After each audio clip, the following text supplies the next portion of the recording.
U.S. Secretary of State John Kerry urges an end to violence in Burundi. 196 nations endorse a landmark climate deal in Paris. And FLOTUS flows. Michelle Obama raps for a college campaign.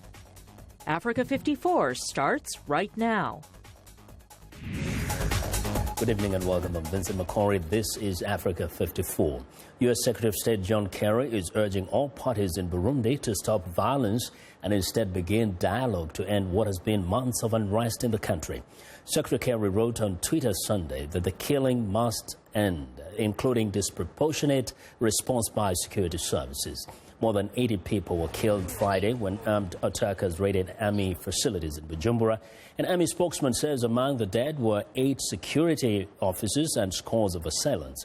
The unrest began in April when President Pierre Nkurunziza announced he would seek a third term.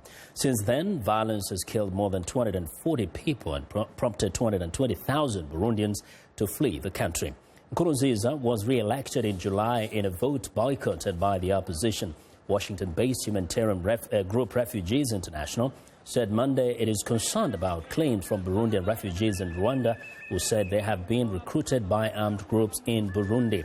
Rwanda is hosting nearly one-third of the refugees, including 45,000 at its Mahama camp. Refugees International support cites international officials who describe recruitment efforts at Mahama mainly targeting adult men, but some cases involving children between the ages of 15 and 17. The report says those who decline to join the armed groups face harassment. Well, a short time ago, I spoke to Apollinaire Nirora, a Bujumbura-based journalist, and I asked him about the situation in Burundi on Monday. The situation is different from that we faced on Friday, where there was heavy fighting stone until late in the evening. Now it's a bit calm. There were some conflicts about the numbers of people who were killed, those who were maimed. What is the latest? What do you know? Well, it's difficult to tell the latest death toll, but on Friday, the Burundian army spokesman said in a statement that in total 87 were killed, including 79 assailants and 4 soldiers and 4 policemen. But now scores of the deaths have increased according to the witnesses who went from neighborhood to another. Apollinaire, what do we know about the people who were killed when violence broke out on Friday? The army spokesman said that there were people killed, for instance, in Nyakabiga and Jabe, and that was part of the gunmen who left after attacking the Ngagara military barracks. But it was revealed by relatives of the victims that the people who were killed had nothing to do with the attacks against military barracks. But soldiers and the policemen came and found each young person from a house and killed the people that they found in those houses by looking only at the age. If someone was young, he was immediately taken out and killed. So calling them gunmen or saying they were the ones who had attacked military barracks, the relatives of the victims say this is not real. People still fear that those security forces may come again and they break the houses and take all the remaining young people. So people are very scared until today. Now, the United States has called on both sides to stop the violence and continue with the peace talks. Where are the peace talks that actually started a while ago? Well, the government set up a national commission that they called on the inter-Burundian dialogue, but so far the commission has only started the consultations within the country, but real negotiations with those who are probably involved in bringing the gunmen here and attacking military barracks, those talks have not yet started. Does anybody know who these gunmen were, which group they belong to? It hasn't yet been official, to know who those people are or who sent them. The group is still today unknown. I wanted to know very specifically, has there been a very specific reaction from the opposition in Bujumbura? What do they make of this latest flare-up of violence? Well, it's difficult to tell the opposition here, because there is no real opposition in this country. The real opposition that they sometimes call a radical opposition is people who are in exile. Apolline Irora speaking to us from Bujumbura. Now, at least 6 people were wounded Sunday in fighting in Bangui as voters in the Central African Republic cast ballots on a new constitution intended to stop more than 3 years of violence. I'm extremely satisfied because I woke up this morning to come and fulfill a civic duty, which I just did. I'm delighted that all the Central African people will stand together to vote in this referendum. But Muslim and Christian militia members who have been responsible for the violence have threatened to stop the vote. A journalist with the French news agency reported seeing 2 dead bodies and a dozen others in a mosque. But there has been no official word on election-related casualties. If passed, the new constitution would limit the president to 2 5-year terms, cut the power of the military and ensure religious freedom. Elections for a new president and parliament are scheduled to be held later this month. Now, thousands have been killed and hundreds of thousands are driven from their homes since Muslim Seleka rebels briefly seized power in Central African Republic and ousted President Francois Bozize. Well, in North Africa, Egyptian officials released a preliminary report Monday revealing that its investigators found no evidence of terrorism in the October 31st crash of a Russian plane in the Sinai Peninsula that killed 224 people.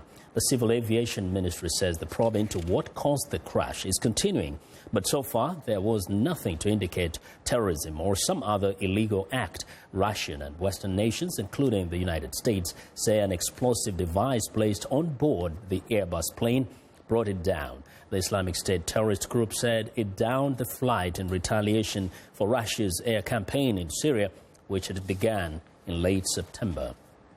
World powers have wrapped up a meeting with representatives of Libya's 2 rival factions with an affirmation of support for a UN-backed plan that would establish a unity government.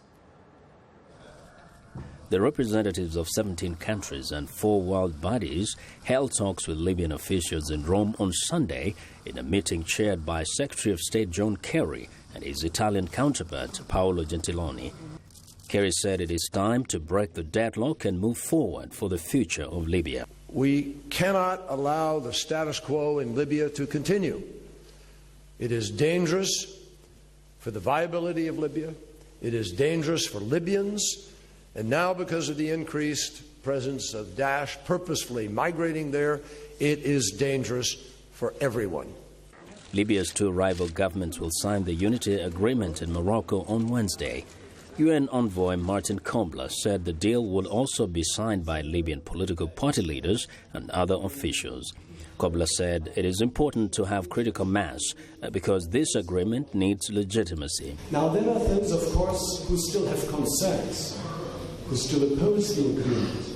And my message to those who oppose the agreement still and who do not want to join the mainstream in Sirat is to broaden the basis now and really to come to Sirat, to forget the divisions of the past, to look to the future. Libya's instability heightened following the 2011 ouster of former leader Muammar Gaddafi was later captured and killed by rebel forces.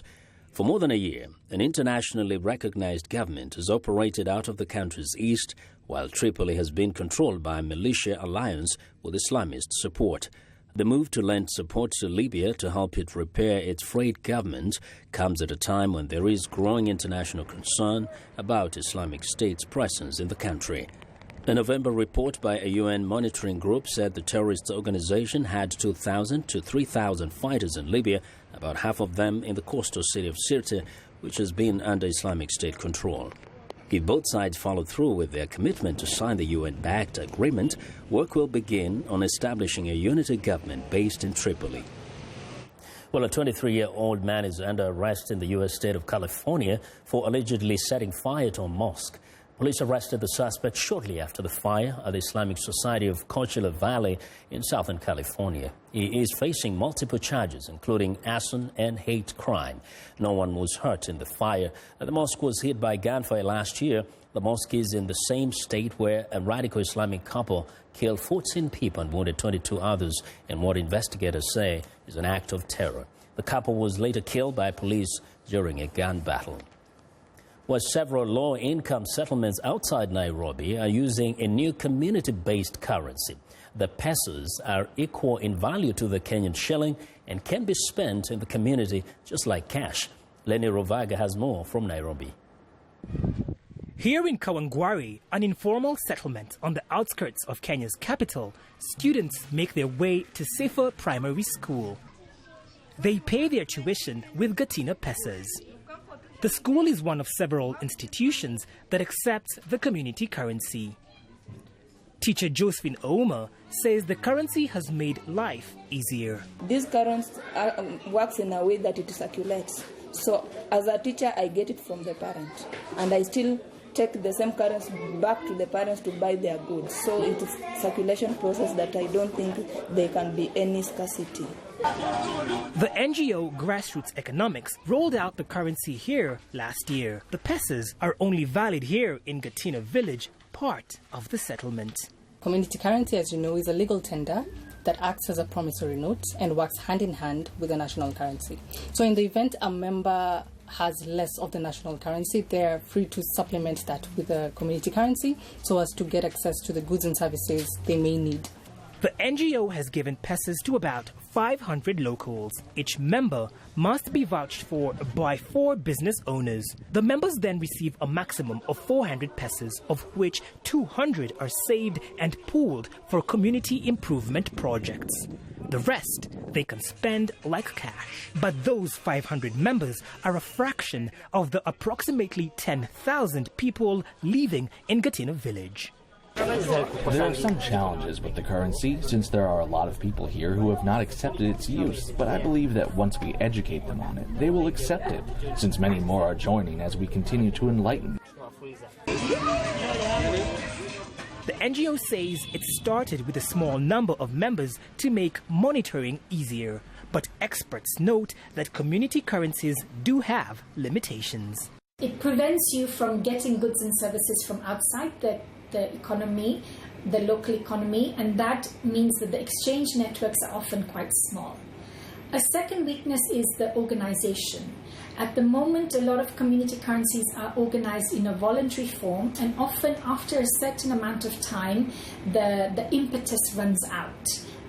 Grassroots Economics plans to expand the initiative to communities in Rwanda, Uganda, and Tanzania in 2016. Participants in Kenya say the currency provides a cushion against hard times. Lenny Ruvaga for VOA News, Nairobi. We want to know what you think about Africa 54 and the stories we cover. Join the conversation on Facebook. The address is Africa54. And check out our headlines 24/7 on voaafrica.com. Find me on Twitter at VOA Vince Makori. Well, coming up, a landmark climate change deal has been reached in Paris. Stay with us.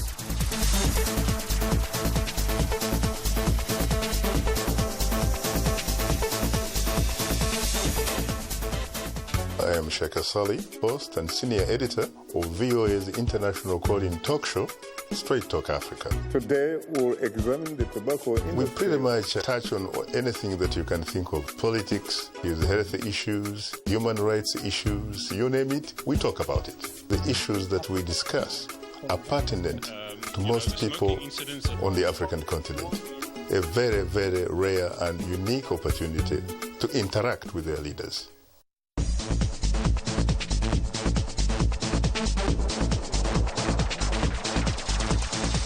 Well, a landmark deal to tackle global warming has been reached in Paris. The agreement reached by 196 nations aims to keep global temperatures increases below 2 degrees Celsius, provide $100 billion in climate investment to poorer countries, and review progress every 5 years among its key goals. Now, the deal is the most wide-ranging climate agreement since the Kyoto Protocol in 1997.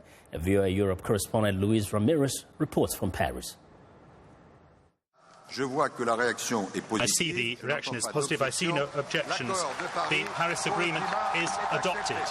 The drop of a gavel by French Foreign Minister Laurent Fabius culminates several nights of haggling and years of paralysis on the question of climate change. Cheers erupted among the delegates of nearly 200 nations who, for the first time ever in a 31-page document, agreed on how to move forward to curb global warming. Earlier Saturday, they heard a plea from UN Secretary-General Ban Ki-moon. The time has come to acknowledge that national interests are best served by acting in the global interest and solidarity. One key issue not addressed in the final draft is how much richer countries and poorer countries should divide up responsibility to pay for climate change programs.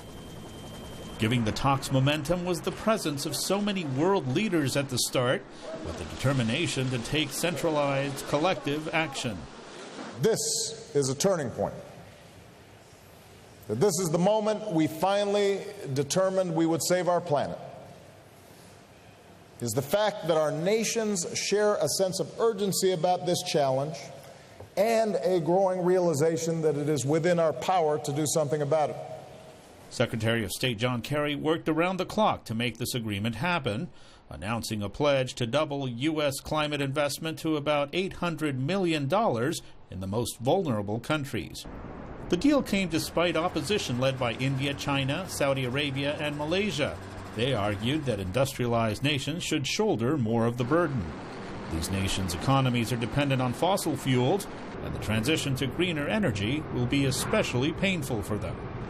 The host called on nations to think collectively. An agreement, he said, will not be perfect for anyone if they read it only with their interests in mind, and urged its approval for the common good. That will be a major act for humanity.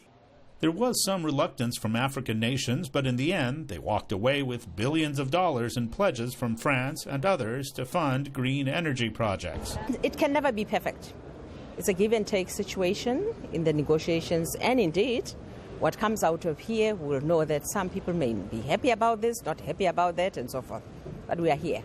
The final deal falls short of the 2-degree target on slowing global warming, and developing nations did not get the compensation they wanted from rich countries for environmental damage, but organizers call it historic and say it marks a new era of common global efforts on climate change. Luis Ramirez, VOA News, Paris. Now, despite the assurances being given by financial institutions to drastically clamp down on fraud, experts do not share that optimism. Instead, they predict fraud will remain a growing problem for years to come. In this next report, Channels TV correspondent Cynthia Ari speaks with experts and victims, specifically about credit card fraud and fraud which targets the elderly. One click, one decision. That's all it takes to lose all your finances to fraudsters or get neck deep in debt. The latter would have been the case for journalist Michael Lippin, who found out about some fraudulent activities on his credit card linked to his dentist. I suspected a link. I thought it can't be a coincidence that I mailed a payment slip with credit card information on it. And now I find out there's all this fraud committed, and then someone at the dentist clinic is telling me on the phone, we didn't get your payment slip. I was thinking, well, it seems like my payment slip fell into the hands of someone who committed the fraud. It took a while, but thankfully the culprit was apprehended. 4 months after I had filed my initial police report, I got a call from this detective saying, we have arrested the receptionist at the dentist clinic. No age group is safe, as fraudsters also target the elderly. And in all her years of working at the National Council on Aging, Ramsey Alwyn has seen quite a number of cases. Well, older adults are targeted in particular when it comes to scams and fraud. There's an assumption that they have vast resources under their mattress, in their bank account, and of course, the fact that they do have a steady income, usually from Social Security, makes them very vulnerable. Fraudsters also access the bank accounts of seniors through emotional appeals in what Eva Velasquez describes as the sweetheart swindle. They pretend to really care about you and then immediately start asking you for money. I had an accident and I don't have the money to pay these medical bills, or I'd like to fly out and come to see you. Can you buy a plane ticket for me? I've been told that a prince in Nigeria wants to share his wealth with me. And all I have to do is give them a copy of my driver's license and my bank account information. Now, speaking of Nigeria, just a couple of days ago, I got an email from my bank back home warning me not to be misled by fraudsters who were not only posing as my bank, but saying that my account was listed for suspension. Thankfully, I did not fall victim, but here's what that email looked like. Debit and credit card fraud are not exclusive to Nigeria. According to Forbes, Mexico tops the list, with the United States coming in second and India ranking third. Fraudsters are often steps ahead, but there are some red flags to look out for to prevent becoming a victim. And there are 5 common red flags. One is reciprocity. Another thing is phantom riches, that you're dangling the prospect of a lot of money. Another is social consensus, meaning everyone's doing it. And also a very common one is scarcity, and that really goes on your fear. Despite these tips, there's still concern about how to handle online fraud, which has gone up by 48% in 2015. That's because the same information required to make a genuine purchase is all a fraudster needs to milk a person of all they have with just a few clicks. From Washington, D.C., Cynthia Are, Channels Television News. Well, it's time now for a short break. Still to come on Africa 54. Michelle Obama wraps up a storm for a good cause. We'll be right back.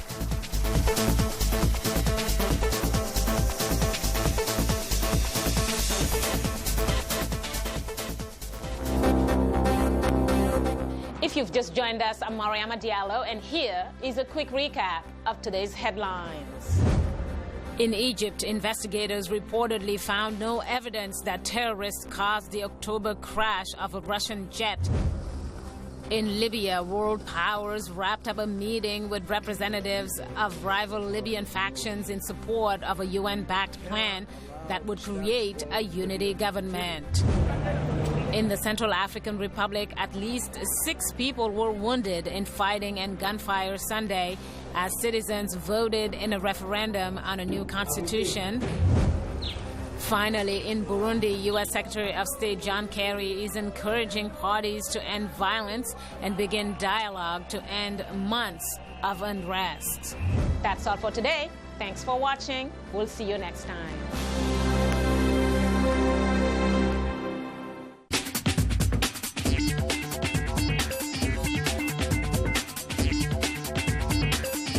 Welcome back to Africa 54. Here's what's trending. Hey, don't go to college, but for everything else you should go to college. You can study engineering. They be building robots, build bridges, commute. You can get your walk on. Yes, that's Michelle Obama dropping some serious knowledge. The First Lady teamed up with comedian Jay Farrell for a college humor video promoting higher education, wearing shades and a flower-patterned dress. And the First Lady raps about the importance of continuing your education. The video has garnered over 3 million views on YouTube, and the hits just keep on coming. Well, next up.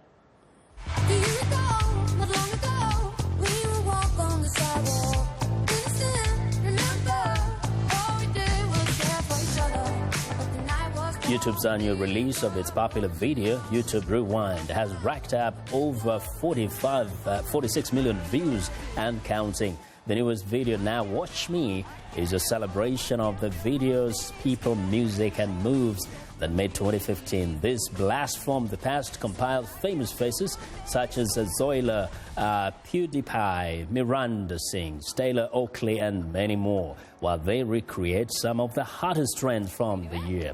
Now, the first YouTube Rewind was first created in 2010. Well, and finally, Very vital. Hit the button. What button? There are a million buttons.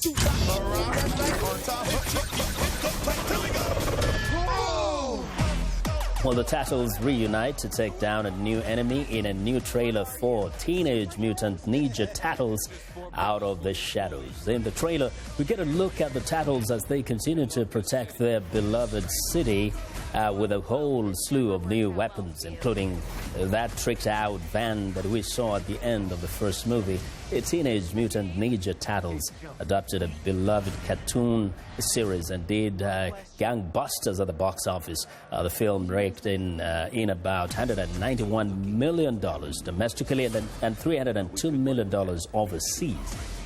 And that is what is trending today.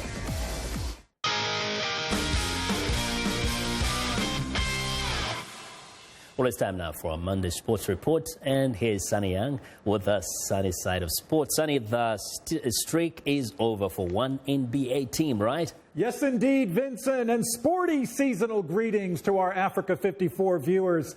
There's a saying that all good things must come to an end, and that's the case with the record-winning streak by the defending National Basketball Association champion Golden State Warriors. Golden State's NBA record start ended after 24 games with a 108-95 loss over the weekend to the host Milwaukee Bucks. The loss came on the final stop of a 7-game road trip and less than 24 hours after the Warriors needed 2 overtimes to beat the Celtics in Boston. In the words of Golden State's interim coach, Luke Walton, we looked like we ran out of gas a little bit. While Golden State's 24-game winning streak is the best start in NBA history, the league record for wins in a row is 33, set by the Los Angeles Lakers during the 1971-72 season. Coincidentally, the Milwaukee Bucks also ended the Lakers streak. I'm VOA Sunny Young, and that's the sunny side of sports, sending the ball back to Vincent Makori. Oh, thank you very much, Sunny. But I think this was it's been some very exciting times, you know, with that end of that kind of winning streak.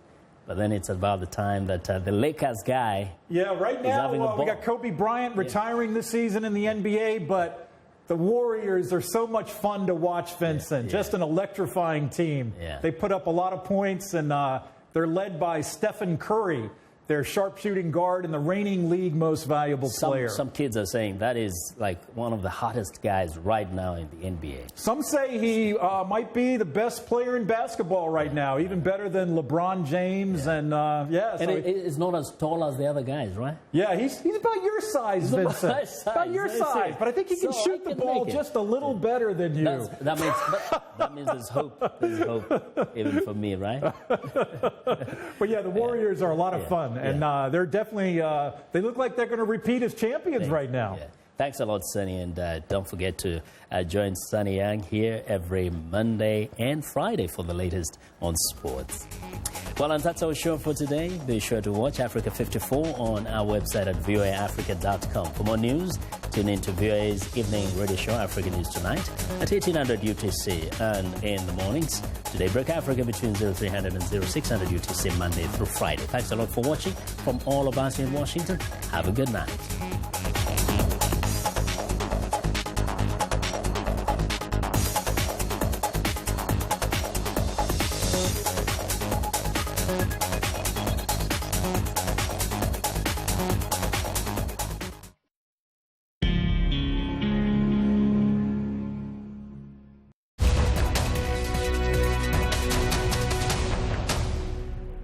Welcome to Voice of America's News Words, where we teach you about words in the news.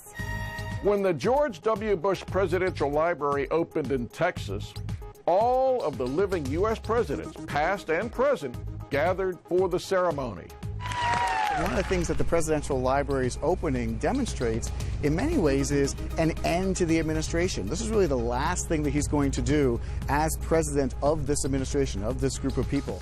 The word presidential means having to do with a president.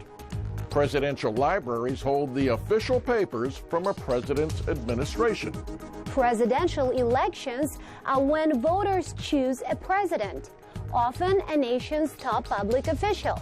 Now, when you hear the word presidential, your English will be good enough to know what this news word means.